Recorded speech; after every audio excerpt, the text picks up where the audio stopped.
ஒரு மனிதன் மனம் திரும்பாததுனால் அவனுக்கு வந்த விளைவுகளை குறித்து நான் வாசித்தேன். அது எனக்கு ரொம்ப வருத்தமா இருந்துச்சு. அப்படின்னா ஆண்டவர் நிறைய டைம் எச்சரிக்கிறார். நம்ம இன்னைக்கு யாரை பார்க்க போறோம் அப்படின்னு சொன்னா, கர்த்தர் முதலிலே அபிஷேகம் பண்ணின சவுல் ராஜாவை குறித்து நம்ம வாசிக்க போறோம். இந்த சவுல் ராஜாவை குறித்து உங்களுக்கு எல்லாருக்கும் தெரியும். இவன் என்ன தேட போறான் அப்படின்னு சொன்னா, கழுதையை, காணாமற் போன கழுதையை தேடி போறான். பாருங்களேன், அப்படியா அந்த ராஜாவாக அவனை அபிஷேகம் பண்றேன் அப்படின்னு சொல்லும்போது இந்த சவுல் என்ன சொல்றார் அப்படின்னு சொன்னா, பென்யமீன் கோத்திரத்திலே என்னுடைய கோத்திரம். நீங்கள் 1 சாமுவேலின் புஸ்தகம் 9ஆம் அதிகாரத்தினுடைய 1வது வசனத்தை வாசிப்பீர்கள். பென்யமீன் கோத்திரத்திலே கீஸ் என்னும் பேருள்ள மகா பராக்கிரமசாலியான ஒரு மனுஷன் இருந்தான். அவன் பென்யமீன் கோத்திரனாகிய அபியாவின் மகனான பேகோரத்துக்கு பிறந்த சேரோரின் புத்திரனாகிய அபியேலின் குமாரன். அடுத்த 2வது வசனத்தை வாசிக்கலாம். அவனுக்கு சவுல் என்னும் பேருள்ள சௌந்தரியமான வாலிபனாகிய ஒரு குமாரன் இருந்தான். இஸ்ரவேல் புத்திரரில் அவனை பார்க்கிலும் சௌந்தரியவான் இல்லை. எல்லா ஜனங்களும் அவன் தோளுக்கு கீழ் இருக்கத்தக்கதாய் உயரம் உள்ளவனாய் இருந்தான். சவுலின் தகப்பனாகிய கீசனுடைய கழுதைகள் காணாம போயிற்று. ஆகையால் கீஸ் தன் குமாரனாகிய சவுலை நோக்கி, நீ வேலைக்காரரில் ஒருவனை கூட்டிக் கொண்டு கழுதையை தேட புறப்பட்டு போ என்றான். கவனிங்க, தன்னுடைய மகனை தன்னுடைய தகப்பனார் எதற்கு அனுப்பி விடுறார் அப்படின்னு சொன்னா, காணாமல் போன தன்னுடைய கழுதையை தேடுவதற்காக அனுப்பி விடுறார். அப்போ ஒரு கழுதை தன்னுடைய வீட்டில் காணாம போன உடனே அந்த கழுதை காணாம போனா பரவாயில்ல அப்படின்னு சொல்ற அளவுக்கு அந்த குடும்பம் இல்லை. அந்த குடும்பம் அவ்வளோ கீழே இருக்குது. அந்த கழுதைக்காக அந்த குடும்பம் பரிதபிக்கிற நிலைமையில தான் அந்த குடும்பம் இருக்குது. அதே வசனத்தை தான் வேதம் சொல்லுகிறது. அவனை அபிஷேகம் பண்ணும்போது என்ன சொல்றாருன்னா, பென்யமீன் கோத்திரத்திலே என்னுடைய கோத்திரம் மிகவும் சிறிய, அப்படி ஒண்ணுமே இல்லாத ஒரு குடும்பத்திலிருந்து கர்த்தர் சவுலை ராஜாவாக ஆண்டவர் தெரிந்து கொள்ளுகிறார். அவனுக்கு கிருபைகள் எல்லாம் ஆண்டவர் கொடுத்தார். ஆண்டவர் அவனை அங்கீகரித்தார். கர்த்தர் அவனை ஆசீர்வதித்தார். கர்த்தர் அவனுக்கு பலன் கொடுத்தார். ஆனா இவனுடைய வாழ்க்கை என்னன்னா, இவனுடைய ஆரம்பத்தை போல அவனுடைய வாழ்க்கை அவன் கொண்டு போகாம இடையில தடுமாறிட்டான். நிறைய இடத்துல கீழ்ப்படியாம போயிட்டான். அவனுக்கு மனம் திரும்புவதற்காக ஆண்டவர் நிறைய வாய்ப்புகளை கர்த்தர் கொடுக்கிறார். இல்ல, நீ போயிட்டு இருக்கிறது தவறு, நீ இப்படி பண்ணக்கூடாது, நீ இப்படி கீழ்ப்படியாம இருக்கிற, இது தண்டனைக்குரிய குற்றம். எத்தனையோ சொன்னதுக்கு பிற்பாடும் இந்த சவுல் என்ன பண்ணலன்னா, மனம் திரும்புவதற்கு தன்னை ஒப்பு கொடுக்கல. இதனுடைய விளைவை குறித்து நீங்க வாசிங்க. நம்பர் 1, முதலாவதாக வாசிக்கலாமா? ஒரு வசனத்தை வாசிக்கலாம். நீங்கள் 1 சாமுவேலின் புஸ்தகம் 16ஆம் அதிகாரத்தினுடைய 14, 15, 16வது வசனத்தை வாசிக்கலாமா? கர்த்தருடைய ஆவி சவுலை விட்டு நீங்கினார். கர்த்தரால் விடப்பட்ட ஒரு பொல்லாத ஆவி அவனை கலங்க பண்ணி கொண்டு இருந்தது. அப்பொழுது சவுலின் ஊழியக்காரர் அவனை நோக்கி, இதோ தேவனால் விடப்பட்ட பொல்லாத ஆவி உம்மை கலங்க பண்ணுகிறதே. சுரமண்டம் வாசிக்கிறதில் தேறின ஒருவனை தேடும்படி. அப்பொழுது தேவனால் விடப்பட்ட பொல்லாத ஆவி உம்மேல் இறங்குகையில் அவன் உன் கையினால் அதை வாசித்தால் உமக்கு சவுக்கியம் உண்டாகும் என்றார்கள். நல்லா கவனிச்சுங்க, என்ன எல்லாருமே கவனிங்கள். கர்த்தருடைய பிள்ளைகளே, நம்ம ரொம்ப எச்சரிக்கையா இருக்கணும்.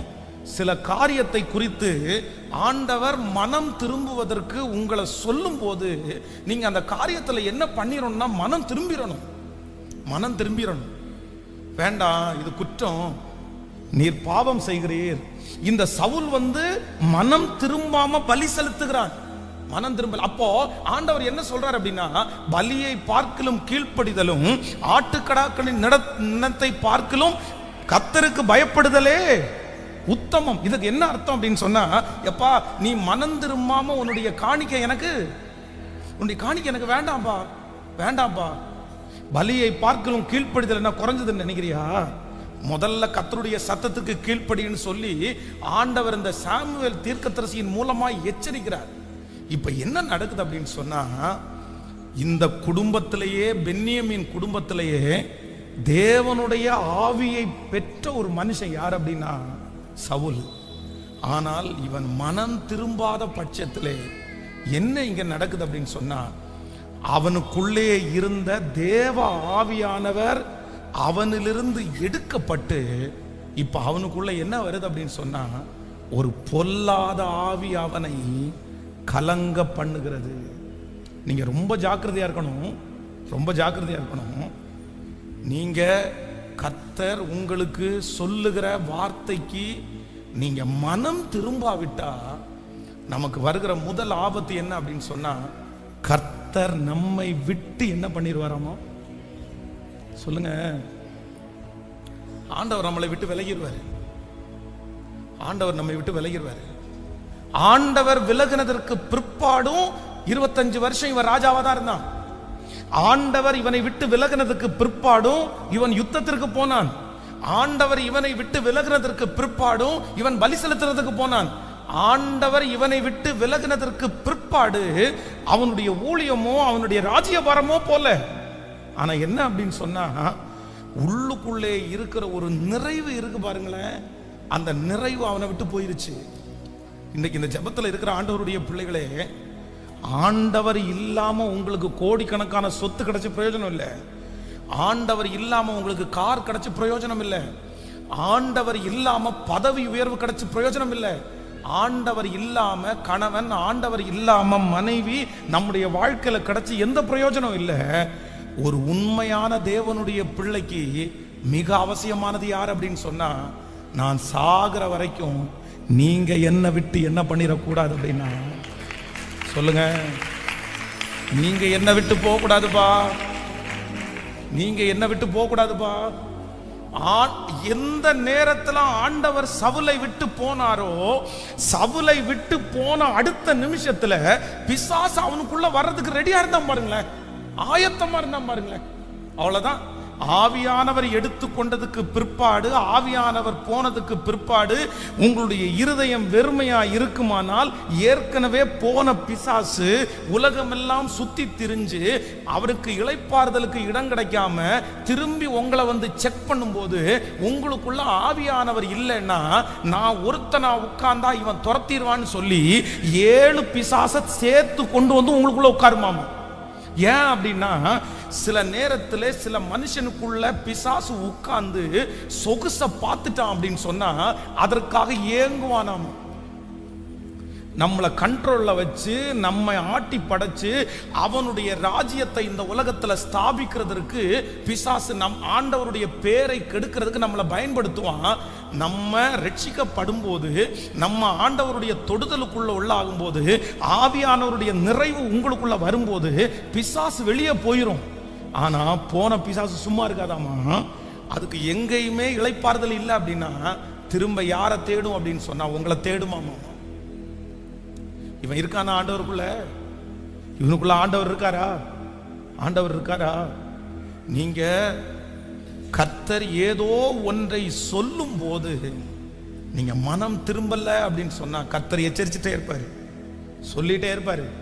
கடைசியில் என்ன நடக்கும் அப்படின்னு சொன்னா, இனி இந்த இடத்துல நீங்க அவமதிச்சு வேண்டாம் வேண்டாம் வேண்டாம்னு சொல்லும் போது உங்களிலிருந்து அந்த ஆண்டவர் என்ன பண்ணுவாருன்னா எடுக்கப்படுவார். நான் இங்கே இருக்க மாட்டேன். ராமநாதபுரத்தில் நான் வந்து இங்கே ரத்னபுரியில் ஊழியம் பண்ணும்போது ராமநாதபுரத்துலேருந்து ஒரு குடும்பம் வந்து கொண்டிருந்தது. அதில் வந்து ராமநாதபுரத்தில் திருச்சபைக்கு போய் கொண்டு கல்யாணம் ஆனதுக்கு பிற்பாடு இங்கே ரத்னபுரியில் அவங்க ஒரு இடத்துல குடியிருந்தாங்க.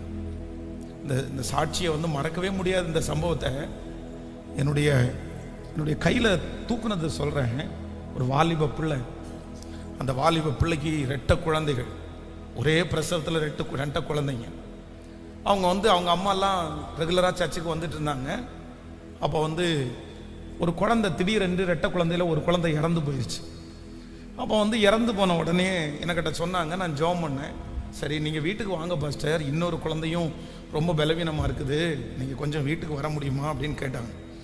சரி அப்படின்னு சொல்லிட்டு, சரி இந்த குழந்தையாவது எப்படியாவது ஆண்டவர் கொடுக்க மாட்டாரா, அதை எப்படியாவது காப்பாற்றிடணும், ஜெபம் பண்ணணும் அப்படின்னு சொல்லி அந்த வீட்டுக்கு போய் அந்த குழந்தைய வாங்கினா. அந்த குழந்தைய என்ன பண்ணாங்கன்னா, ஒரு பெட்ஷீட்டை போட்டு அதுக்கு மேலே ஒரு இலை, வாழை இலையை போட்டு அந்த குழந்தைய அந்த வாழை இலைக்கு மேலே போட்டு என் கையில் கொடுத்தாங்க.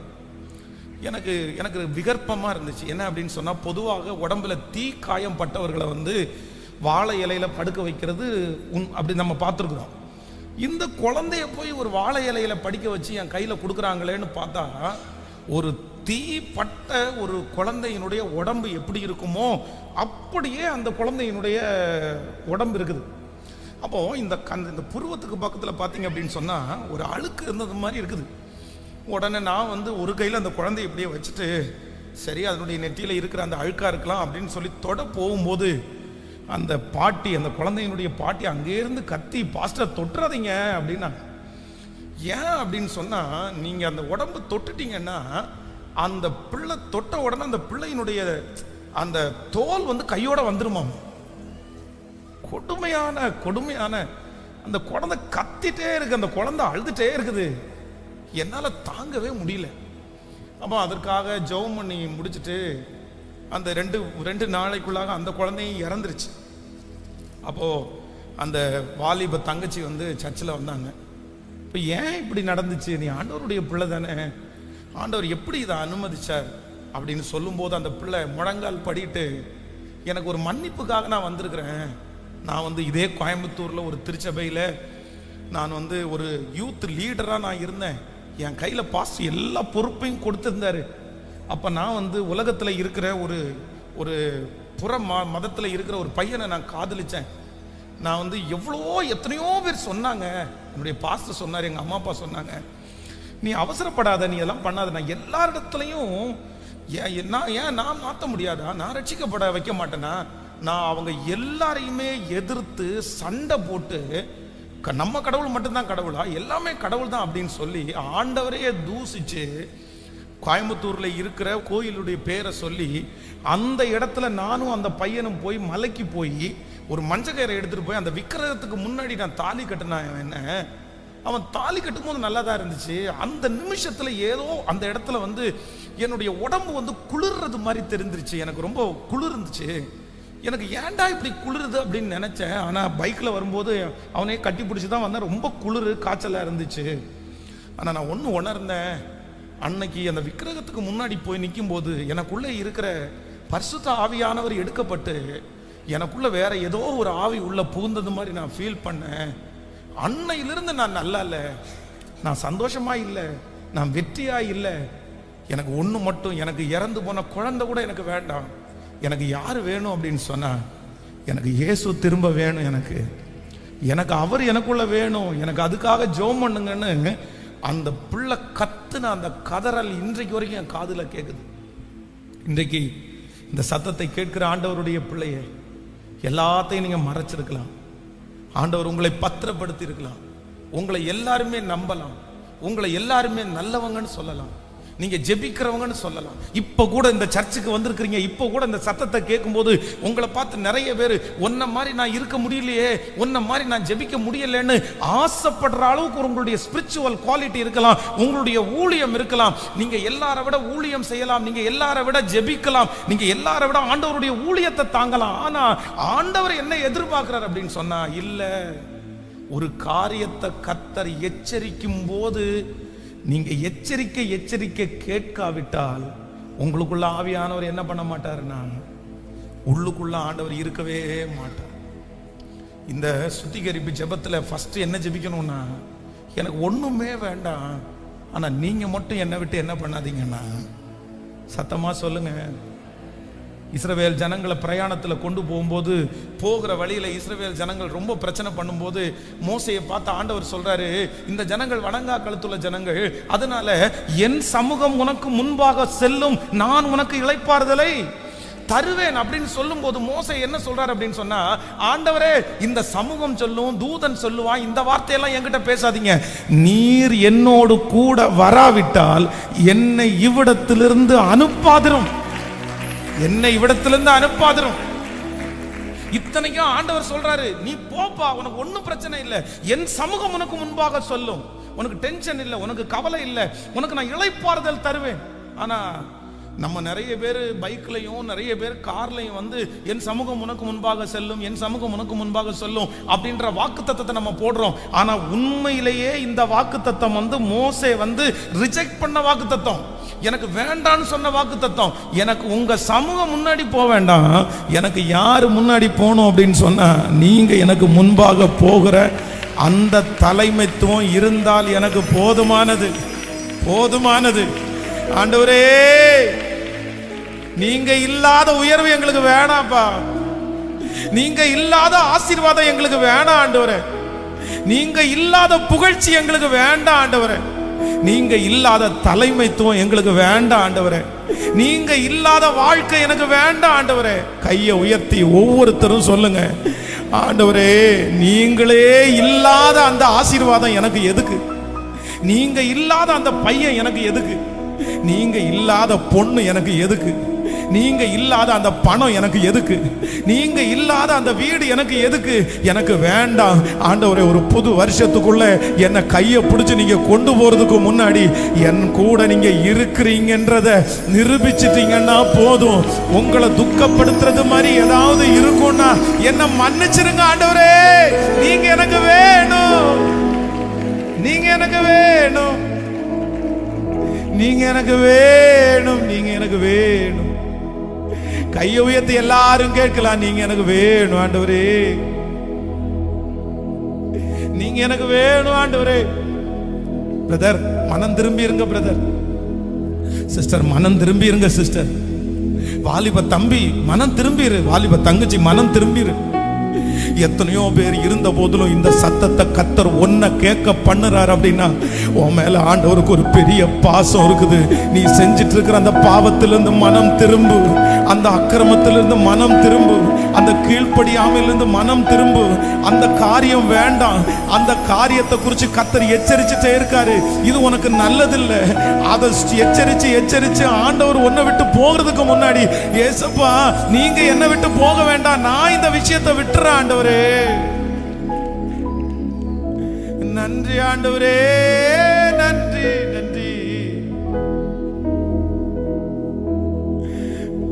நன்றியப்பா, நன்றி நன்றி. நீங்க இல்லாம என்னால வாழ முடியாதேப்பா, நீங்க இல்லாம என்னால எப்படிப்பா வாழ முடியும்? இந்த சுத்திகரிப்பு ஜெபத்துல இந்த பிரசங்கத்தை கேட்டு கேட்டு கேட்டு அப்படியே ஜெபிச்சுட்டே இருக்கும்போது கர்த்தருடைய மகிமை ஒவ்வொருத்தரையும் தொட்டுட்டே இருக்குது. சொல்லுங்க, ஒவ்வொருத்தரும் சொல்லுங்க, இந்த உலகத்துல நீங்க இல்லாத எதுவுமே எனக்கு வேண்டாம்ப்பான்னு நீங்க சத்தமா சொல்லுங்க. நீங்க கூட இருந்தா அது எனக்கு போதும் ஆண்டவரே. எஸ், ஹல்லேலூயா ஹல்லேலூயா ஹல்லேலூயா. எனக்கு நீங்க தான் ஆண்டவரே முக்கியம், எனக்கு நீங்க தான் ஆண்டவரே வேணும். என் கூட வாங்க ஆண்டவரே. ஒருவேளை என்னை விட்டு தூரத்துல நீங்க நிப்பீங்கன்னா இப்ப நான் உங்களை ஆசையா கூப்பிடுறேன், மறுபடியும் எனக்குள்ள வாங்க ராஜா. உங்களுக்குன்னு ஒரு இடம் என்னுடைய இருதயத்துல இருக்கு ராஜா, என்னை விட்டு மட்டும் போகாதீங்க ஆண்டவரே.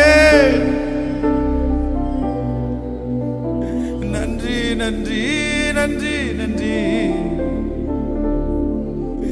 நீங்க தான் எனக்கு எல்லாம், நீங்க தான் எனக்கு எல்லாம்.